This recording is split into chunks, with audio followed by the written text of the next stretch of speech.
ನಿಮ್ಮ ಮಕ್ಕಳನ್ನ ಯಾವ ಶಾಲೆಗೆ ಕಳ್ಸಾಕತ್ತೀರಿ ಅಂದ್ರೆ ಅದು ಸಮರ್ಥ ಇರುವ ಶಾಲೆಗೆ ಕಳ್ಸಾಕತ್ತೀರಿ. ಎರಡನೇದು ಆಚಾರ್ಯ ಪದವಿ ಪೂರ್ವ ಕಾಲೇಜ್. ಈ ಒಂದು ಕಾಲೇಜಿನ ಮತ್ತು ಶಾಲೆಯ ವಾರ್ಷಿಕ ಸ್ನೇಹ ಸಮ್ಮೇಳನದ ಕಾರ್ಯಕ್ರಮದಲ್ಲಿ ಉಪಸ್ಥಿತರಿರತಕ್ಕಂಥ ನಮಗೆಲ್ಲರಿಗೂ ಹಿರಿಯರಾದಂಥ ಭೀಮಪ್ಪಣ್ಣ ಗಡದವರೇ ಮತ್ತು ಸಂಸ್ಥೆ ಅಧ್ಯಕ್ಷರಾದಂಥ ತೇರ್ದಾಳ್ ಅವರೇ, ಹಿರೇಮಠ್ ಸರ್ ಅವರೇ ಮತ್ತು ಬೆಳಕೋಡವರೇ, ಮುಗುಳುಕೋಡವರೇ, ಎಲ್ಲ ನಮ್ಮ ಪ್ರವೀಣ್ ಕೊಲಗೋಡವರು ಮತ್ತು ಪ್ರಭು ಮೇಟಿ ಸರ್ ಒಂದು ವಾರದ ಹಿಂದೆ ಜಮಖಂಡಿ ಬಂದಿದ್ರಿ. ಬಂದ ಸರ್ ನೀವು ನಮ್ಮ ಕಾರ್ಯಕ್ರಮಕ್ಕೆ ಬರ್ಬೇಕ್ರಿ ಅಂತಂದ್ರು. ಎಷ್ಟೊತ್ತಿಗೆ ಕಾರ್ಯಕ್ರಮ ಶುರು ಆಗ್ತದೆ ರೀ ಅಂತ ಕೇಳಿದೆ. ಸರ್ ನಾವು 3:45 ಬರ್ದೀವ್ರಿ ಸರ್, ಬರೆಯಂಗ ಒಂದು 15 ನಿಮಿಷ ನಂತರ 4 ಶುರು ಆಗ್ತದೆ ರೀ. ಮತ್ತು ನಾ ಎಷ್ಟೊತ್ತು ಮಾತಾಡ್ಬೇಕ್ರಿ ಅಂತ ಕೇಳಿದೆ. ಏನಿಲ್ಲ ಸರ, ನೀವು 1 ತಾಸು ಮಾತಾಡ್ರಿ ಸರ ಅಂದರು. ನಾ ಇಲ್ಲಿ ಬಂದು ನೋಡಿದ್ರ ಡಾಕ್ಟರ್ ರಾಜ್ಕುಮಾರ್ ಅವರ ಡೈಲಾಗ್ ನೆನಪಾದ ನನಗೆ.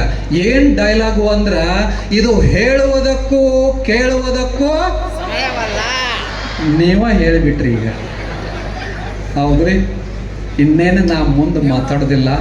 ಆದರೂ ಜಮಖಂಡಿಯಿಂದ ಅಷ್ಟು ದೂರಿಂದ ಕರ್ಸ್ಯಾರು ಅಂತಂದ್ರೆ ಒಂದೆರಡು ಮಾತು ಹೇಳಬೇಕಾಗ್ತದ.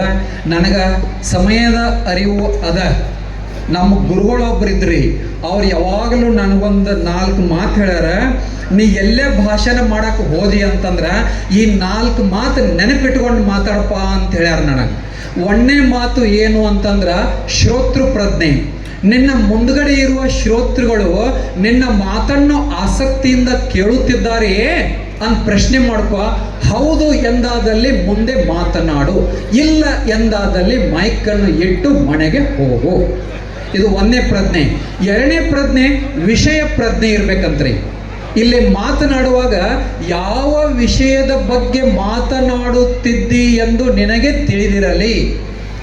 ಮೂರನೇ ಪ್ರಜ್ಞೆ ಸಮಯ ಪ್ರಜ್ಞೆ, ಬಹಳ ಮಹತ್ವದ್ರಿ. ಏನು ಸಮಯ ಪ್ರಜ್ಞೆ? ಯಾರಾದರೂ ಬಂದು ಚೀಟಿ ಕೊಡುವ ಮುನ್ನವೇ ನಿನ್ನ ಮಾತನ್ನು ಮುಗಿಸು. 4ನೇ ಪ್ರಜ್ಞೆ ಎಲ್ಲದಕ್ಕಿಂತಲೂ ಇಂಪಾರ್ಟೆಂಟ್ ರೀ. ಏನದು ಪ್ರಜ್ಞೆ? ಹಾಸ್ಯ ಪ್ರಜ್ಞೆ. ನೀನು ಮಾತನಾಡುವ ಮಾತಿನಲ್ಲಿ ಹಾಸ್ಯವು ಇರದೇ ಇದ್ದರೆ ಪ್ರೇಕ್ಷಕರು ನಿದ್ದೆಯನ್ನು ಮಾಡುತ್ತಾರೆ. ಬಹುಶಃ ಇಲ್ಲಿ ಯಾರೋ ನೀವು ನಿದ್ದೆ ಮಾಡಕತ್ತಿಲ್ಲ ಅಂತ ಅಂದ್ಕೊಂಡಿನ್ಯ. ಯಾಕಂತಂದ್ರೆ ನಮ್ದೆಲ್ಲ ಭಾಷಣ ಮುಗಿದ ಮೇಲೆ ನಿಮ್ಮ ಮಕ್ಕಳದು ಎಲ್ಲ ಮನರಂಜನೆ ಕಾರ್ಯಕ್ರಮ ನೋಡಲಿಕ್ಕೆ ನೀವೆಲ್ಲರೂ ಕುತೂಹಲ ಭರಿತರಾಗಿ ಕುಳಿತಿದ್ದೀರಿ. ನಾವು ನಿಮ್ಮನ್ನು ನಿರಾಶೆ ಮಾಡುವುದಿಲ್ಲ. ನಾನು ಮೊನ್ನೊಂದು ಕಾಲೇಜಿಗೆ ಗೆಸ್ಟ್ ಆಗಿ ಹೋಗಿದ್ದೆ ರೀ. ಇದೇ ಥರ ಅಲ್ಲೊಂದು ಪ್ರಶ್ನೆ ಕೇಳಿದೆ ನಾನು. ಏನು ಪ್ರಶ್ನೆ ನೋಡ್ರಿ ಮಕ್ಕಳೇ, ನೀವು ಬೆಳಿಗ್ಗೆ ಎದ್ದ ತಕ್ಷಣ ಏನು ಮಾಡುತ್ತೀರಿ ಅಂತ ಕೇಳಿದೆ. ಒಬ್ಬ ವಿದ್ಯಾರ್ಥಿ ಎದ್ದು ನಿಂತು ಹೇಳಿದ್ರಿ, ಸರ್ ಮುಖವನ್ನು ತೊಳೆಯುತ್ತೇವೆ ಅಂದ. ಇಲ್ಲ ಕೂಡ ಅಂತಂದೆ. ಇನ್ನೊಬ್ಬ ವಿದ್ಯಾರ್ಥಿ ಎದ್ದು ನಿಂತ್ರಿ, ಸರ್ ನಾವು ಬೆಳಿಗ್ಗೆ ಎದ್ದ ತಕ್ಷಣ ಹಲ್ಲನ್ನು ಉಜ್ಜುತ್ತೇವೆ ಅಂದ. ಇಲ್ಲ ಕೂಡು ಅಂತಂದೆ. ಒಬ್ಬ ವಿದ್ಯಾರ್ಥಿನಿ ಎದ್ದು ನಿಂತಳ್ರಿ, ಸರ್ ನಾವು ಬೆಳಿಗ್ಗೆ ಎದ್ದ ತಕ್ಷಣ ತಂದೆ ತಾಯಿಗಳ ಪಾದವನ್ನು ಮುಟ್ಟಿ ನಮಸ್ಕಾರ ಮಾಡುತ್ತೇವೆ ಅಂದ್ರೆ.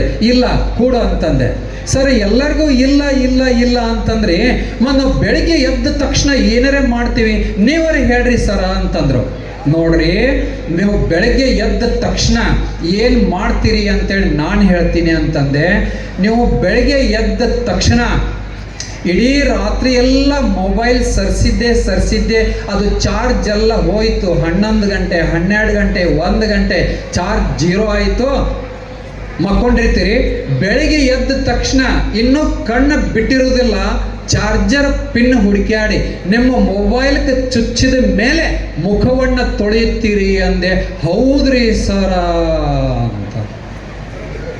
ಇದರ ಅರ್ಥ ಏನು ಅಂತಂದ್ರೆ, ಇವತ್ತ ಎಲ್ಲ ಯುವಕರು ವಿದ್ಯಾರ್ಥಿಗಳು ಮೊಬೈಲಿನ ದಾಸರಾಗುತ್ತಿದ್ದಾರೆ. ಅದು ಎಷ್ಟು ಸಮಯ ನೋಡ್ತಾರಲ್ಲ ಮಿತಿನೇ ಇಲ್ರಿ ಅದಕ್ಕೆ.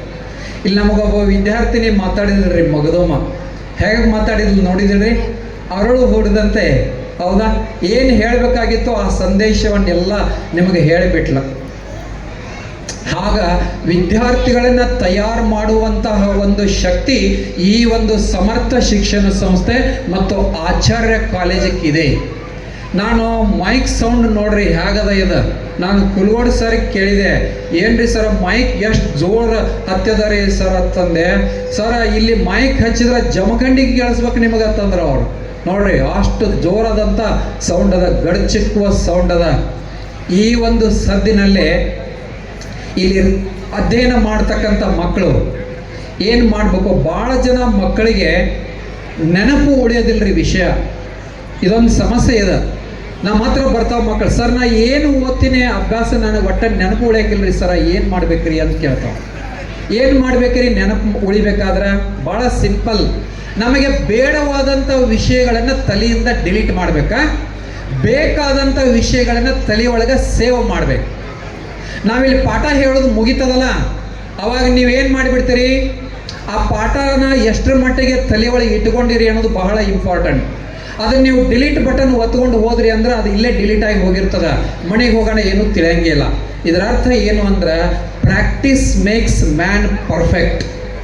ಯಾವಾಗ ಪ್ರಾಕ್ಟೀಸ್ ಮಾಡ್ತಾ ಇರ್ತೀರಿ, ಎಂತಹ ದೊಡ್ಡ ವಿದ್ಯಾರ್ಥಿನೂ ಕೂಡ ಜಾಣ ವಿದ್ಯಾರ್ಥಿಯನ್ನು ಹಿಂದಕ್ಕಿಕ್ಕಲಿಕ್ಕೆ ಸಾಧ್ಯವಿದೆ.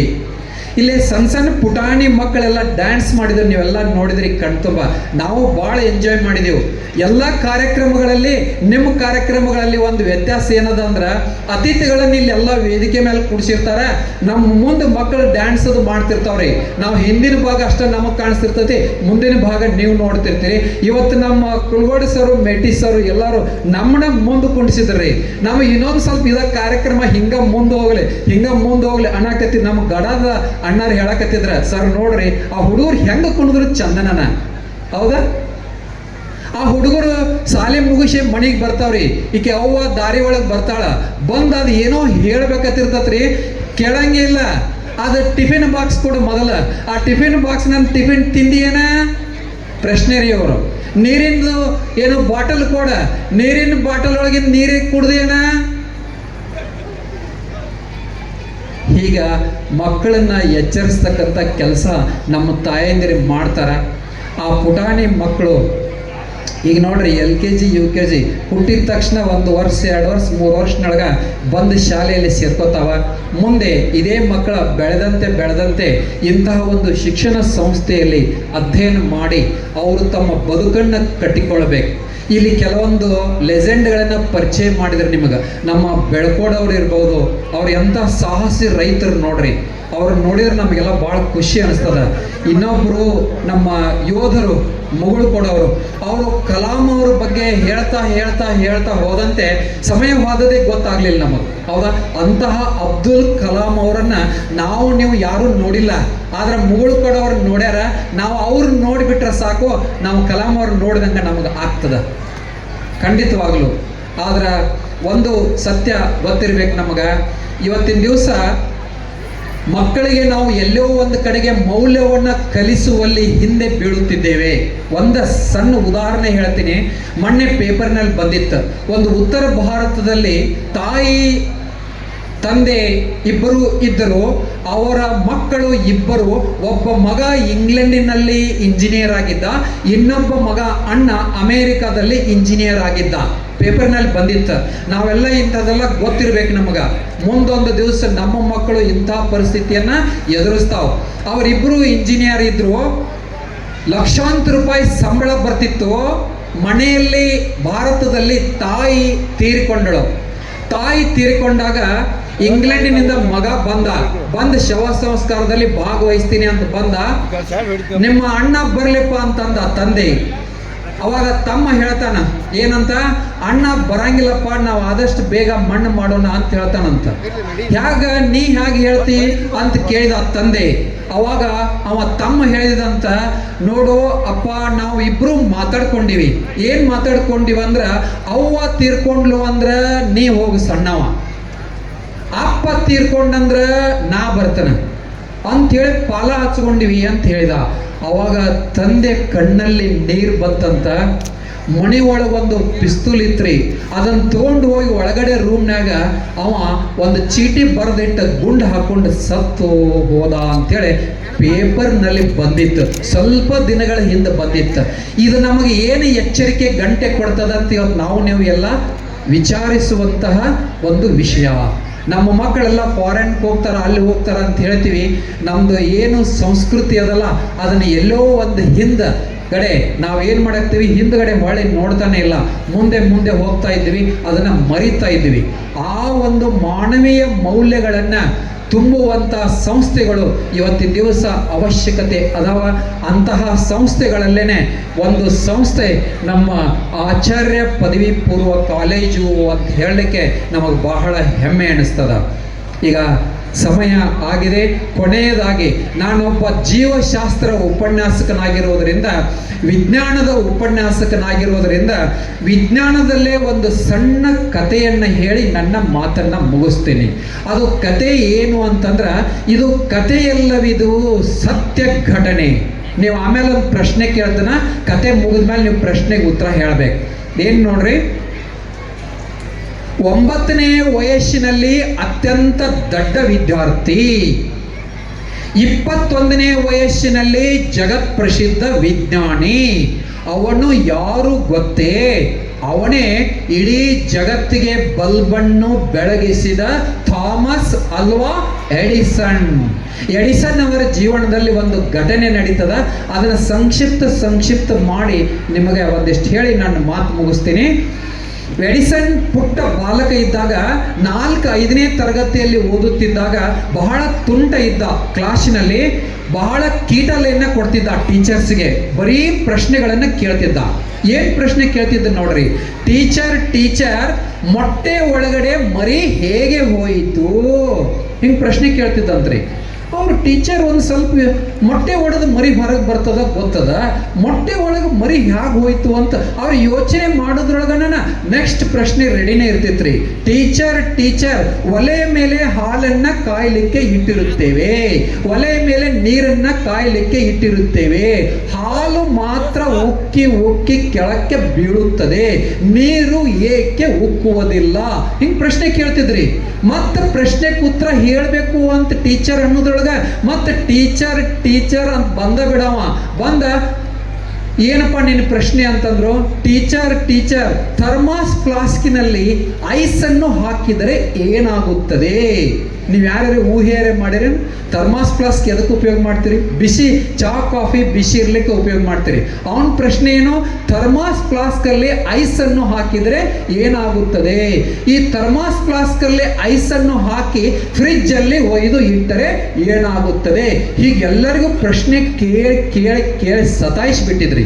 ಎಲ್ಲ ಟೀಚರ್ಸ್ ಒಂದು ಮೀಟಿಂಗ್ ಮಾಡಿ ಒಂದು ಲೆಟರ್ ಬರೆದು ಅವನು ಕೊಟ್ಟ ಶಾಲೆಯಿಂದ ಹೊರಗೆ ಹಾಕಬೇಕು ಅಂತ ಡಿಸೈಡ್ ಮಾಡಿದರು. ಮೀಟಿಂಗ್ ಮಾಡಿದ್ರು. ಮಾರನೇ ದಿವಸ 3 ಮಾತುಗಳನ್ನು ಬರೆದ ಒಂದು ಪಾಕೆಟ್ ಒಳಗೆ ಲೆಟ್ರನ್ನು ಇಟ್ಟ, ಎಡಿಸನ್ ಇದನ್ನ ಒಯ್ದು ನಿನ್ನ ತಾಯಿಗೆ ಕೊಡಪ್ಪ ಅಂತಂದ್ರು. ತಗೊಂಡು ಎಡಿಸನ್, ಅವ್ನಿಗೆ ಓದ್ಲಿಕ್ಕೂ ಬರಲ್ರಿ, 5ನೇ ಕಲಿತಿದ್ದ ಕರೆ ಬರೀ ಇಂಥದ ಕಿಟಲೆ ಮಾಡ್ತಿದ್ದ, ಓದ್ಲಿಕ್ಕೂ ಬರಲಿಲ್ಲ. ಮನೆಗೆ ಓಡಾಡ್ಕೊಂಡು ಬಂದ್ರಿ. ತಂದ ತಾಯಿ ಕೈಯಲ್ಲಿ ಪತ್ರವನ್ನು ಕೊಟ್ಟ. ತಾಯಿ ಪತ್ರವನ್ನು ಓದುತ್ತಿದ್ದಂತೆಯೇ ಕಣ್ಣಲ್ಲಿ ನೀರು ಬಂತು. ಒಂದು ಹನಿ ನೀರು ಪತ್ರದ ಮೇಲೆ ಬಿತ್ತು. ಇವ ಗಾಬರಿ ಅದ. ಅಮ್ಮ, ಆ ಪತ್ರದಲ್ಲಿ ಏನು ಬರ್ದದ? ನೀನು ಕಣ್ಣಲ್ಲಿ ಯಾಕೆ ನೀರು ಬಂತು ಅಂತ ಕೇಳಿದ. ತಾಯಿ ದುಃಖವನ್ನು ಸಾವರಿಸಿಕೊಂಡು ಎಡಿಸನ್ಗೆ ಹೇಳ್ತಾಳ್ರಿ. ಏನಂತ? ನೋಡಪ್ಪ, ಪತ್ರದಲ್ಲಿ 3 ಮಾತನ್ನ ಬರ್ದದ. 1ನೇ ಮಾತನ್ನ ಏನು ಬರ್ದತಿ ಅಂತಂದ್ರ, ನಿಮ್ಮ ಮಗ ಎಡಿಸನ್ ಅತ್ಯಂತ ಬುದ್ಧಿವಂತ, ಜಾಣ ಇದ್ದಾನೆ ಅಂತ ಬರ್ದತಿ ಅಂತಂದ್ಲ್ರಿ ತಾಯಿ. ಇವ ಕಾಲರ್ ಹಾರಿಸಿದ್ರಿ. ನಾ ಅಷ್ಟು ಶಾಣೆ ಅದನ್ನ ಅಂದ್ಕೊಂಡ. 2ನೇ ಮಾತನ್ನ ಏನು ಬರ್ದತಿ ಅಂತ ಕೇಳಿದ. ನಿಮ್ಮ ಮಗ ಎಡಿಸನ್ನನ ಬುದ್ಧಿಮಟ್ಟಕ್ಕೆ ತಕ್ಕಂತೆ ಬೋಧನೆ ಮಾಡುವ ಶಿಕ್ಷಕರು ನಮ್ಮ ಶಾಲೆಯಲ್ಲಿ ಯಾರೂ ಇಲ್ಲ ಅಂತ ಬರ್ದತಿ ಅಂತಂದ್ಲು ತಾಯಿ. ಮತ್ತೆ ಖುಷಿ ಆಯ್ತು ಇವಂಗ. ನನ್ನ ಜಾಣ್ಮೆ ಮಟ್ಟಕ್ಕೆ ಬಂದು ಕಲಿಸುವ ಶಿಕ್ಷಕರು ಶಾಲೆಯಲ್ಲಿ ಯಾರೂ ಇಲ್ಲ ಅಂದ್ಕೊಂಡ. 3ನೇ ಮಾತನ್ನ ಏನು ಬರ್ದತಿ ಅಂತ ಕೇಳಿದ. ನೋಡಪ್ಪ, 3ನೇ ಮಾತನ್ನ ಏನು ಬರ್ದದ ಅಂತಂದ್ರ, ನಾಳೆಯಿಂದ ನಿಮ್ಮ ಮಗನಿಗೆ ಶಾಲೆಯನ್ನು ಮನೆಯಲ್ಲೇ ಕಲಿಸಿರಿ ಅಂತ ಬರ್ದತಿ ಅಂತಂದ. ಬಂತಲ್ರಿ ಸಮಸ್ಯೆ. ಈ ನಾಳೆಯಿಂದ ಶಾಲೆಗೆ ಹೋಗಂಗಿಲ್ಲ, ಏನು ಮಾಡಬೇಕು? ಮನೆ ಹಿಂದ್ಗಡೆ ಒಂದು ಕೈತೋಟ ಇತ್ತು. ಅಲ್ಲಿ ಒಂದು ಗಾರ್ಡನ್ದಲ್ಲಿ ಕಾಯಿಪಲ್ಯಗಳನ್ನು ಬೆಳೀತಿದ್ದ. ಅದನ್ನು ರೈಲ್ವೆನಲ್ಲಿ ಹೋಗಿ ಮಾರ್ಕೊಂಡು ಬಂದು ಜೀವನವನ್ನು ಸಾಗಿಸ್ತಿದ್ದ. ಹಾಗೆ ಬೆಳೆದಂತೆ ಒಂದು ಗ್ರಂಥಾಲಯದಲ್ಲಿ ಕಸ ಗುಡಿಸುವ ಕೆಲಸಕ್ಕೆ ಸೇರಿಕೊಂಡು ಅಲ್ಲಿರುವ ಎಲ್ಲ ಗ್ರಂಥಗಳನ್ನು ಅಧ್ಯಯನ ಮಾಡ್ತಾ ಹೋದ. ಅವಾಗ ಅವನ ಬುದ್ಧಿ ಇನ್ನಷ್ಟು ಪಕ್ವ ಆಗುವಂತ ಹೋಯಿತು. ಹೋಗಿ ಮುಂದೆ ಮನೆಯಲ್ಲೇ ಪ್ರಯೋಗಾಲಯವನ್ನು ಮಾಡಿಕೊಂಡ. ಪ್ರಯೋಗಕ್ಕೆ ಬೇಕಾದ ಎಲ್ಲ ಸಾಮಗ್ರಿಗಳನ್ನು ತಂದು ಮನೆಯಲ್ಲೇ ಸಂಗ್ರಹ ಮಾಡಿಕೊಂಡ. ಹಾಗೆ ಅಧ್ಯಯನವನ್ನು ಮುಂದುವರಿಸಿದ. ಮುಂದೊಂದು ದಿನ ಒಂದು 18-19 ವಯಸ್ಸಾದಾಗ ಅವನ ತಾಯಿ ತೀರ್ಕೊಳ್ತಾಳ. ತಾಯಿ ಶವ ಸಂಸ್ಕಾರ ಮಾಡ್ತಾನ. ಮುಂದೆ 21ನೇ ವಯಸ್ಸಿಗೆ ಎಡಿಸನ್ ಇಡೀ ಜಗತ್ತಿಗೆ ಬೆಳಕನ್ನು ನೀಡ್ತಕ್ಕಂಥ ವಿದ್ಯುತ್ ಬಲ್ಬನ್ನು ಕಂಡು ಹಿಡಿದು ಇಡೀ ಜಗತ್ತಿನ ಇತಿಹಾಸದಲ್ಲೇ ತನ್ನ ಹೆಸರನ್ನು ಸುವರ್ಣಾಕ್ಷರಗಳಿಂದ ಬರೆದಿಡ್ತಕ್ಕಂಥ ಸಂಶೋಧನೆಯನ್ನು ಮಾಡ್ತಾನೆ. ಅವಾಗ ಅವನಿಗೆ ತಾಯಿಗೆ ಕೊಟ್ಟಂಥ ಪತ್ರ ನೆನಪಾಗ್ತದೆ ರೀ. ಆ ಪತ್ರ ಎಲ್ಲದ ಅಂತ ಬಂದು ನೋಡ್ತಾನೆ. ಒಂದು ಹಳೇದಾದ ಪೆಟ್ಟಿಗೆಯಲ್ಲಿ ಆ ಪತ್ರ ಇತ್ತು. ಆ ಪತ್ರವನ್ನು ತಗೊಂಡು ನೋಡಿದ. ಆಗ ಎಡಿಸನ್ನನ ಕಣ್ಣಲ್ಲಿ ನೀರು ಬಂತ್ರಿ. ಯಾಕೆ ಬಂತು ಅಂತಂದ್ರೆ, ಆ ಪತ್ರದಲ್ಲಿ ಬರೆದಿರುವ ವಿಷಯವೇ ಬೇರೆಯಾಗಿತ್ತು. ಅವನ ತಾಯಿ ಆತನಿಗೆ ಓದಿ ಹೇಳಿರುವ ವಿಷಯವೇ ಬೇರೆಯಾಗಿತ್ತು. ಏನಾಗಿತ್ತು ನೋಡ್ರಿ. ಎಡಿಸನ್ನ ತಾಯಿ 1ನೇ ಮಾತನ್ನ ಏನಂತ ಹೇಳಿದ್ರಿ? ನಿಮ್ಮ ಮಗ ಅತ್ಯಂತ ಬುದ್ಧಿವಂತ, ಜಾಣ ವಿದ್ಯಾರ್ಥಿ ಅಂತ ಹೇಳಿದ್ಲು. ಆ ಪತ್ರದಲ್ಲಿ 1ನೇ ಮಾತು ಏನು ಬರ್ದಿತ್ತು ಅಂದ್ರೆ, ನಿಮ್ಮ ಮಗ ಅತ್ಯಂತ ಬುದ್ಧಿಮಾಂದ್ಯ, ದಡ್ಡ ಇದ್ದಾನೆ ಅಂತ ಬರ್ದೈತ್ರಿ. ಆದ್ರೆ ತಾಯಿ ಅದನ್ನ ಹೇಗೆ ಓದಿದ್ರು ನೋಡ್ರಿ. 2ನೇ ಮಾತನ್ನ ಏನಂತ ಓದಿದ್ಲು ತಾಯಿ? ನಿಮ್ಮ ಮಗನ ಬುದ್ಧಿಮಟ್ಟಕ್ಕೆ ತಕ್ಕಂತೆ ಬೋಧಿಸುವ ಶಿಕ್ಷಕರು ನಮ್ಮ ಶಾಲೆಯಲ್ಲಿ ಯಾರೂ ಇಲ್ಲ ಅಂತ ಓದಿದ್ಲು. ಆದ್ರೆ ಪತ್ರದಲ್ಲಿ ಏನು ಬರ್ದಿತ್ತು ಅಂತಂದ್ರ, ನಿಮ್ಮ ಮಗನಿಗೆ ಬೋಧನೆ ಮಾಡಲು ನಮ್ಮ ಶಾಲೆಯಲ್ಲಿ ಯಾರೂ ಶಿಕ್ಷಕರು ಒಪ್ಪುತ್ತಿಲ್ಲ ಅಂತ ಬರ್ದಿತ್ತು. ಯಾರು ಅವನು ಕಲಿಸ್ಲಿಕ್ಕೆ ಒಪ್ತಾ ಇಲ್ಲ ಅಂತ ಬರ್ದಿತ್ತು. ಆದ್ರೆ ತಾಯಿ ಹೇಗೆ ಓದಿದ್ ನೋಡ್ರಿ. 3ನೇ ಮಾತನ್ನ ತಾಯಿ ಏನಂತ ಓದಿದ್ಲು? ನಿಮ್ಮ ಮಗನಿಗೆ ನಾಳೆಯಿಂದ ಪಾಠವನ್ನ ಮನೆಯಲ್ಲೇ ಮಾಡಿರಿ ಅಂತ ಓದಿದ್ಲು. ಆದ್ರೆ ಪತ್ರದೊಳಗ 3ನೇ ಮಾತನ್ನ ಏನ್ ಬರ್ದಿತ್ತು ಅಂತಂದ್ರ, ನಿಮ್ಮ ಮಗನನ್ನು ನಾಳೆಯಿಂದ ಶಾಲೆಗೆ ಕಳುಹಿಸಬೇಡಿ ಅಂತ ಬರ್ದಿತ್ತು. ಒಬ್ಬ ತಾಯಿ ಮನಸ್ಸು ಮಾಡಿದರೆ ಶಾಲೆಯನ್ನೇ ಬಿಟ್ಟ ಮಗುವನ್ನ ಇಡೀ ಜಗತ್ ಪ್ರಸಿದ್ಧ ಒಬ್ಬ ವಿಜ್ಞಾನಿಯನ್ನಾಗಿ ಮಾಡಲಿಕ್ಕೆ ಅದು ತಾಯಿಗೆ ಮಾತ್ರ ಸಾಧ್ಯವಿದೆ. ಇನ್ನ ನಮ್ಮ ಮಕ್ಕಳು ಎಷ್ಟರ ಮಟ್ಟಿಗೆ ಅಧ್ಯಯನ ಮಾಡ್ತಾವು ಅಂಥೇಳಿ ನಾವು ದಿನಾಲು ಸ್ವಲ್ಪ ಪರಿಶೀಲನೆ ಮಾಡಬೇಕು. ಬರೇ ಧಾರಾವಾಹಿಗಳನ್ನು ನೋಡ್ತಾ ಮೊಬೈಲ್ನಲ್ಲೇ ಕಾಲ ಕಳೆಯುವುದನ್ನು ಕಡಿಮೆ ಮಾಡಿ ಸ್ವಲ್ಪ ಮಕ್ಕಳ ಕಡೆಗೆ ಆತ ಮಕ್ಕಳ ಶಾಲೆಯಿಂದ ಎಲ್ಲಿ ಹೋಗ್ಯಾನ, ಏನು ಮಾಡ್ತಾನ, ಶಾಲೆಗೆ ಹೋಗ್ಯಾನ ಇಲ್ಲೋ, ಸ್ವಲ್ಪ ಇಲ್ಲಿ ಪೇರೆಂಟ್ಸ್ ಮೀಟಿಂಗ್ ಅಂತ ಇರ್ತದ, ಆ ಸಭೆಗೆ ಅಟೆಂಡ್ ಆಗ್ಬೇಕು, ಬಂದು ನಿಮ್ಮ ಪ್ರೋಗ್ರೆಸ್ ರಿಪೋರ್ಟನ್ನು ನೋಡ್ಬೇಕು, ಟೆಸ್ಟ್ಗಳಲ್ಲಿ ಮಾರ್ಕ್ಸ್ ಎಷ್ಟು ತಗೊಂಡು ನೋಡ್ಬೇಕು, ಒಂದು ಸ್ವಲ್ಪ ನಿಗಾ ವಹಿಸ್ಬೇಕು ಅಂತ ಹೇಳ್ತಾ ನನಗೂ ಕೂಡ ಅಷ್ಟು ದೂರಿಂದ ಜಮಖಂಡಿಯಿಂದ ಕರೆಸಿ ನನಗೆ ನೀವೆಲ್ಲರೂ ಶಾಂತ ರೀತಿಯಿಂದ ಕೂತ್ಕೊಂಡದ್ದು ನೋಡಿದ್ರೆ ಇನ್ನೂ ಒಂದಿಷ್ಟು ಮಾತಾಡಬೇಕು ಅಂತ ಅನಿಸ್ತದ. ಆದರೆ ಸಮಯ ನಮ್ಮನ್ನು ಮಾತನಾಡಲಿಕ್ಕೆ ಬಿಡ್ತಾ ಇಲ್ಲ. ಆದ್ದರಿಂದ ನಮ್ಮ ಮೇಟಿ ಸರ್ಗೆ, ಪ್ರಭು ಸರ್ಗೆ, ಇಲ್ಲಿರ್ತಕ್ಕಂಥ ಎಲ್ಲ ಆಡಳಿತ ಮಂಡಳಿಯವರಿಗೆ, ತಾವೆಲ್ಲರಿಗೂ ಪ್ರೇಕ್ಷಕರಿಗೆ ಮತ್ತು ಪಾಲಕರಿಗೆ, ಅತಿಥಿಗಳಿಗೆ ಧನ್ಯವಾದಗಳನ್ನು ಅರ್ಪಿಸಿ ನಾನು ಮಾತನ್ನು ಮುಗಿಸ್ತಾ ಇದ್ದೇನೆ. ಜೈ ಹಿಂದ್, ಜೈ ಕರ್ನಾಟಕ. ವಿದ್ಯಾರ್ಥಿಗಳಲ್ಲಿ ಶಿಸ್ತು, ಸಂಯಮದ ಬಗ್ಗೆ ಮತ್ತು ಪಾಲಕರ ಕರ್ತವ್ಯದ ಬಗ್ಗೆ ಹೇಳಿದಂತಹ ನಮ್ಮ ಕಾರ್ಯಕ್ರಮದ ಮುಖ್ಯ ಅತಿಥಿಗಳಾದಂತಹ ಸನ್ಮಾನ್ಯ ಶ್ರೀ ಡಾಕ್ಟರ್ ಲಿಂಗಾನಂದ್ ಕೆ ಗವಿಮಠ, ಉಪನ್ಯಾಸಕರು, ಸರ್ಕಾರಿ PU ಕಾಲೇಜ್ ಜಮಖಂಡಿ, ಇವರಿಗೆ ಧನ್ಯವಾದಗಳು. ಈಗ ಸತ್ಕಾರ ಕಾರ್ಯಕ್ರಮ.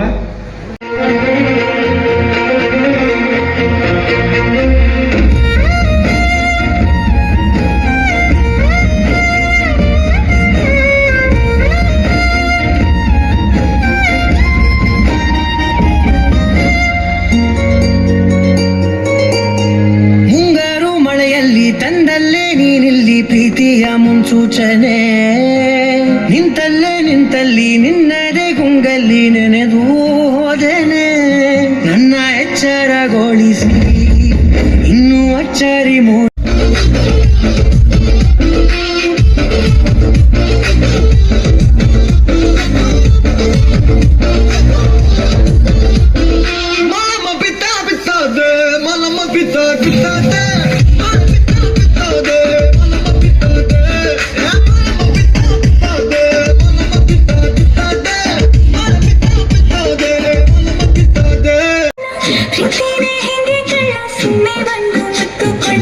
ಬೆಳದಿಂಗ್ಳು ನೀನೇ ನಮ್ಮಿ,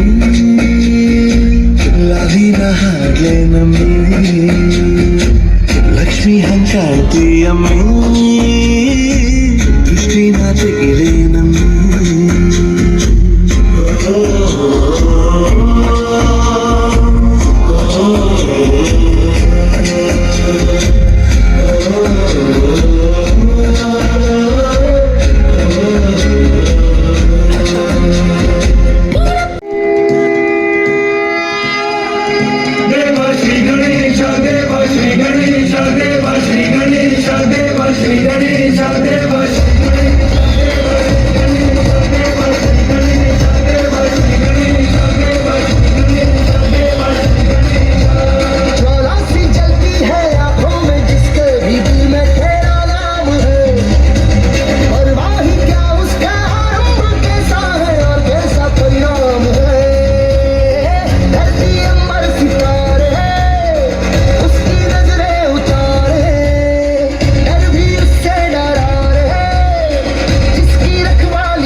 ಆದರೆ ಈ ಸಂದರ್ಭದೊಳಗೆ ನಾವು ಮಾಡಿದಂಥ ಗುರುತಿಸಿ ಈ ಸಂಸ್ಥೆದವರು ನಮ್ಗೆ ಸನ್ಮಾನ ಮಾಡಿದ್ದಾರೆ. ಅದು ಒಬ್ಬರು ರೈತರಿಗೆ, ಒಬ್ಬರಿಗೆ ಈ ದೇಶದ ಕಾಯುವಂಥ ಒಬ್ಬ ಸೈನಿಕರಿಗೆ, ಅಂದ್ರೆ ಅವರು ನಮ್ಮ ಬಿಗಿರರಿ ಕಾಸ. ಅದಕ್ಕೆ ಈ ಸಂಸ್ಥೆಯ ಒಡನಾಟ ನಾವು ಒಂದು ಸ್ವಲ್ಪ 2 ಮಿನಿಟ್ ನಾ ಹೇಳ್ತಂತಂದ್ರೆ, ನಾ ಇದನ್ನು ಒಂದು ಬಹುಶಃ 10-12 ವರ್ಷದಿಂದ ಇದರ ಪ್ರಥಮ ಪ್ರಾರಂಭೋತ್ಸವ ಕಾರ್ಯಕ್ರಮಕ್ಕೆ ನಾ ಬಂದೀನಿ. ಬಂದು ಹೇಳಿದಾಗ ನಾ ಸಂಸ್ಥೆ ನೋಡೀನಿ. ಈ ಊರಾಗ ಅಲ್ಲೂ ಕೆಲಸ ಮಾಡಿದೆ. ಆ ನಂತರ ಕಾರ್ಗಿಲ್ ಮುಗಿದ ನಂತರ ನನಗೆ DRDO defence research and development ಆರ್ಗನೈಸೇಷನ್ದಲ್ಲಿ ನನಗೆ ಪೋಸ್ಟಿಂಗ್ ಕೊಡಲಾಯಿತು ಲಾಸ್ಟ್ ಸ್ಟೇಜ್ನಲ್ಲಿ. ಅಲ್ಲಿ ಆ ಸಮಯದಲ್ಲಿ ಅಗ್ನಿ 2 ಆವಾಗ ಪ್ರಯೋಗ ನಡೆದಿತ್ತು. ಆವಾಗ ನಮ್ಮ ಭಾರತ ದೇಶದ SADT ಸೈಂಟಿಸ್ಟ್ ಅಡ್ವೈಸರ್ ಆಗಿ APJ ಅಬ್ದುಲ್ ಕಲಾಂ ಸರ್ ಅವರು ನಿರ್ವಹಿಸುತ್ತಿದ್ದರು. ನಮಗೆ ಗೊತ್ತೇ ಇರಲಿಲ್ಲ, ಇಷ್ಟು ಚಿಕ್ಕ ಹಳ್ಳಿಯಲ್ಲಿ, ಅದು ದೇಶದ ಕರ್ನಾಟಕದ ಒಂದು ಮೂಲೆಯಲ್ಲಿ ನಾವು ಜನಿಸಿ ಪ್ರೈಮರಿ ಸ್ಕೂಲ್ನಲ್ಲಿ ಓದಿದಂಥವರು ಇಂಥ ಮಹಾವಿಜ್ಞಾನಿಗಳ ಜೊತೆ ನಾವು ಕೆಲಸ ಮಾಡ್ತೀವಂತ ನಾವು ಕನಸು ಮನಸ್ಸಿನಾಗೂ ಕೂಡ ತಿಳಿದಿರಕ್ಕಿಲ್ಲ. ಹಿಮಾಲಯ ಪರ್ವತದ ಪಕ್ಕದಲ್ಲಿ ಒಂದು ಚಿಕ್ಕ ಪಕ್ಷಿ ಇದ್ದಂಗೆ ಅವರ ಜೊತೆ ನಿಂತರೆ ನಾವು ಅಂಥವರ ಜೊತೆ ನಾವು ಅಂತ ಹೇಳಿದೆ. ನಾನು ಇಷ್ಟೆಲ್ಲ ಇದು ಮಾಡ್ಬೇಕಂತಂದ್ರೆ ನನಗೆ ಏನು ಅನ್ನಿಸ್ತು ಅಂತಂದ್ರೆ, ಈಗ ಕನ್ನಡ ಮೀಡಿಯಮ್ದವ್ರಿಗೆ maths, physics, biology, then chemistry ಏನೂ ಗೊತ್ತಿರಂಗಿಲ್ಲ. ಆಬ್ವಿಯಸ್ಲಿ ನನಗೂ ಗೊತ್ತಿರಲಿಲ್ಲ. ಯಾವಾಗ ನಾ ಈ ಟೀಚರ್ಸ್ ಅಂಡರ್ ಕಲ್ತ್ನಲ್ಲ, ಸೊ ಸ್ವಲ್ಪ ಏನೇನೋ ತಿಳಿತ. ಆ್ಯಂಡ್ ನಾ ಈಗ ಅದೆಲ್ಲ ಮುಗಿಸ್ಕೊಂಡು ತಿರುಗೊಳ್ಳಿ BAMS ಮಾಡಾಕತ್ತೀನಿ. ಆಮೇಲೆ ಇದಷ್ಟೇ ಅಲ್ಲ, ನನಗೆ ಈ ಥರನ ಈಗ ಸ್ಟೇಜ್ ಮೇಲೆ ನಿಂತು ಮಾತಾಡ್ಬೇಕಂತಂದ್ರೆ ಆಬ್ವಿಯಸ್ಲಿ ನನ್ನ ತಂದೆ ತಾಯಿ ನನಗೆ ಭಾಳಷ್ಟು ಸಪೋರ್ಟ್ ಮಾಡಿದ್ರು. ನಂಗೆ 1ನೇಂತೆಯಿಂದ ಹಿಡಿದು ನಮ್ಮ ಪಪ್ಪ ಹೋಗ ಏನರ ಆದ್ರೆ ನಾವು ಮುಂದೆ ನಿಂತು ಹೋಗಿ ಅಂತ ಹೇಳಿ ನಿಂತಿದ್ರು. ಈಗೂ ನಮ್ಮ ಪಪ್ಪ ಇಲ್ಲಿ ಕುಂತಾರ, ನಾ ಪಪ್ಪ ಹೇಳಿದೆ, ಪಪ್ಪ ನೀ ಬರಬೇಡ, ನೀನು ನಿಂತ್ರೆ ನಂಗೆ ಅಂಜಿಗೆ ಬರ್ತೈತೆ ಅಂತ ಹೇಳಿದ್ರು. ಆ್ಯಂಡ್ ಏನಂತಂದ್ರೆ ಆಬ್ವಿಯಸ್ಲಿ ಹೇಳ್ತೀನಿ, ಬಟ್ ಅದೇ ಥರ ನಾನು ಸೆಕೆಂಡ್ ಇಯರ್ ಇದ್ದಾಗ ತಟ್ ಅಂತ ಹೇಳಿ, ಎಲ್ಲರೂ ನೋಡಿರಲ್ಲ ತಟ್ ಅಂತ ಹೇಳಿ, ಈಗೂ ಬರ್ತಿರ್ಬೇಕು. ತಟ್ ಅಂತ ಹೇಳಿ ಒಳಗೆ ಪಾರ್ಟಿಸಿಪೇಟ್ ಮಾಡಿದ್ದೆ. ದೆನ್ ಸಮ್ಮೇಳನದೊಳಗೂ ನಾ ಬುದ್ಧಿ, ನೀವೇ ನೋಡ್ತಿದ್ದೀರಲ್ಲ ಬುದ್ಧಿ, ಮಳೆನೂ ಇಲ್ಲ ಬೆಳೆನೂ ಇಲ್ಲ. ಈ ವರ್ಷ ಫಸ್ಲಾದ ತಕ್ಷಣ ನಿಮ್ಮ ಸಾಲ ಕೊಟ್ಬಿಡ್ತೀನಿ ಬುದ್ಧಿ. ನೀ ದುಡ್ಡು ಕೊಡೋವರೆಗೂ ನೀ 2 ಎತ್ತುಗಳನ್ನ ನಮ್ಮನೆ ಹತ್ರ ಕಟ್ಕೋತೀನಿ ಅಷ್ಟೇ. ಏ ರಾಮ ಅಟ್ಟೋ. ಬುದ್ಧಿ ಬೇಡ ಬುದ್ಧಿ, ಬುದ್ಧಿ ಬುದ್ಧಿ ಬುದ್ಧಿ ಬೇಡ ಬುದ್ಧಿ.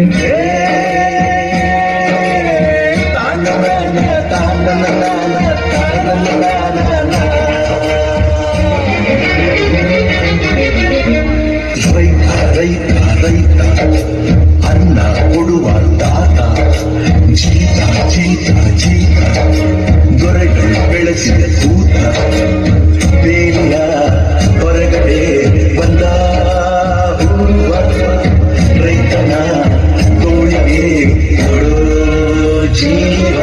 ಅಯ್ಯೋ ದೇವ್ರೆ, ಮಳೆನೂ ಇಲ್ಲ ಬೆಳೆನೂ ಇಲ್ಲ, ನನ್ನ 2 ಎತ್ತುಗಳು ನನ್ನ ಹತ್ರ ಇಲ್ಲ. ಹೆಂಗಪ್ಪ ಅವ್ರ ಸಾಲ ತೀರಿಸ್ಲಿ ನಾನು?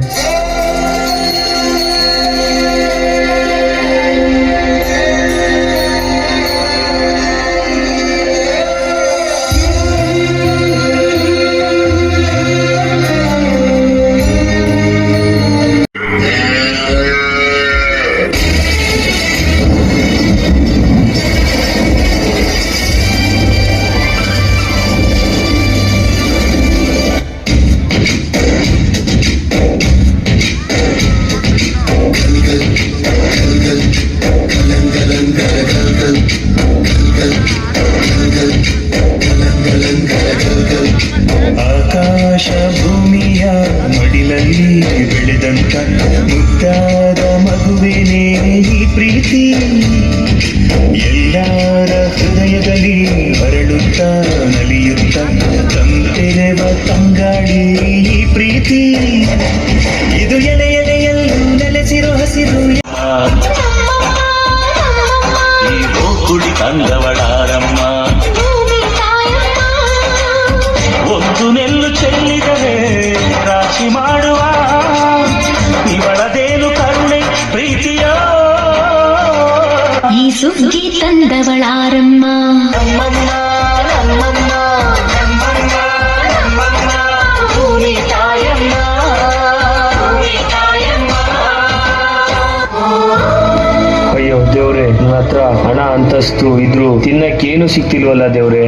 ಬುದ್ಧಿ ನೋಡಿ ಬುದ್ಧಿ